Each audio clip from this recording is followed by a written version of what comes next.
Jérémy l'a dit,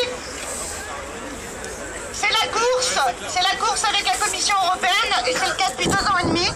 On aura mis 2 ans pour avoir accès au texte. Le texte a été publié pour la première fois, moi je l'ai publié sur mon blog grâce à une fuite. Ça a obligé la Commission européenne et après une décision du Parlement européen à nous donner accès à ce texte, et on a compris pourquoi il était négocié dans le plus grand secret. Parce qu'en effet, ce n'est pas un texte qui réglemente seulement la contrefaçon des biens matériels. C'est l'ensemble du domaine de propriété intellectuelle qui est concerné par ce texte.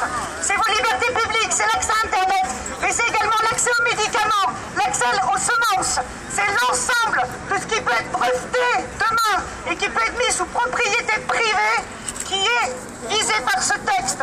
Et ça signifie que demain, si on laisse faire, non seulement c'est en effet la liberté d'expression, la liberté d'opinion, la protection des données personnelles, la protection de notre vie privée qui est menacée par ce texte, mais c'est également ce qu'on pourra manger. Ce sont les grosses multinationales comme Monsanto qui définiront quelles sont les semences autorisées.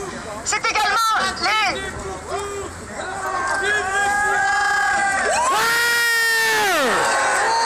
l'industrie pharmacologique qui décidera qui peut être soigné.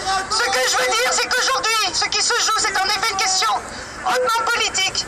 C'est le choix du monde que l'on veut, le choix du monde dans lequel on veut vivre. C'est exactement cet enjeu-là qui est recouvert par ACTA. Et je le redis, nous au Parlement européen, on continuera à faire du lobby, à tenter de convaincre nos collègues, à tenter de peser sur la Commission. Mais il est évident que nous avons besoin de la mobilisation citoyenne. Il n'y a que ça qu'ils entendront et qui nous permettra